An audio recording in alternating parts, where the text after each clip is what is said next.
Xabar berib borayotganimizdek, yurtimizda jismoniy tayyorgarlik darajasi sport sinovlari davom etmoqda. Prezidentimizning 2021-yil 16-iyundagi qarori ijrosini ta'minlash maqsadida joriy yilning 29-aprel kunida ham Yakkasaroy tumanida joylashgan 160 sonli maktabda sog'lom turmush tarzini targ'ib qilish va o'quvchilarning jismoniy faolligini oshirish maqsadida sog'lom tanda sifatli ta'lim shiori ostida keng qamrovli sport musobaqalari tashkil etildi.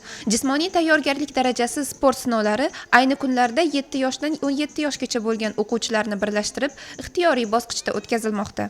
Har bir o'quvchilar bu musobaqalarga jalb qilinib, o'z sinf va yosh toifalarida ixtiyoriy normativlarni topshirishdi. Yakkasaroy tumanida jami 14 ta umumta'lim maktablari bo'lib, unda 16914 nafar o'quvchilar ta'lim olinadi va bugungi kunda platformadan 15506 tasi, ya'ni 90% o'quvchilarni qamrab oldik va ushbu qamrab olingan o'quvchilarni bosqichma-bosqich hozirgi kunda ulardan jismoniy tayyorgarlik sport sinovlarini ixtiyoriy yo'nalish bo'yicha sport sinovlari olib borilmoqda. Asosiy maqsad aholini, ayniqsa yoshlarni jismoniy tarbiya va ommaviy sportga keng jalb qilish, ularni sog'lom turmush tarzini keng targ'ib qilish va ularni seleksiya qilish orqali, ya'ni sport maktabiga seleksiya qilish orqali Osiyo, jahon chempionatlarida, qolaversa olimpiada chempionatlarida ishtirok etish uchun ularni bir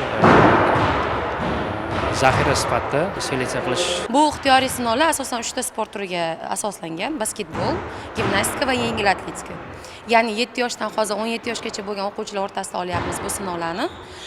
Sinovlarda asosan yugurish, sakrash mashqlari bor va basketbolda jarima maydonidan to'p otish. Gimnastika sport turidan esa gavdani o'sha 90 gradusga bukish mashqlari bor.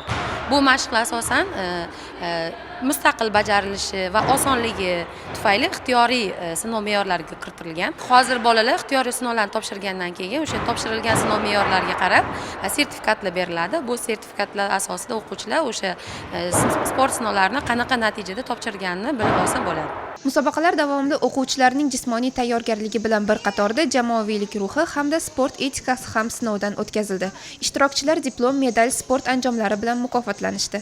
Eslatib o'tamiz, ushbu sport musobaqalari 5 tashabbus olimpiadasi doirasida o'tkazilib, Kasaba uyushmalari federatsiyasi kubogi uchun o'qituvchilar orasida ham tashkil etiladi. Musobaqalar maxsus nizom asosida vazirlik va agentliklar hamkorligida o'tkazilmoqda. Shuningdek, jismoniy tayyorgarlik darajasi sport sinovlarining ikkinchi bosqichi maxsus talablarni bajarish hisoblanadi. Navbatdagi bosqichda muvaffaqiyat ko'rsatgan ishtirokchilar jismoniy tayyorgarlik darajasi ko'krak nishoni bilan taqdirlanadi.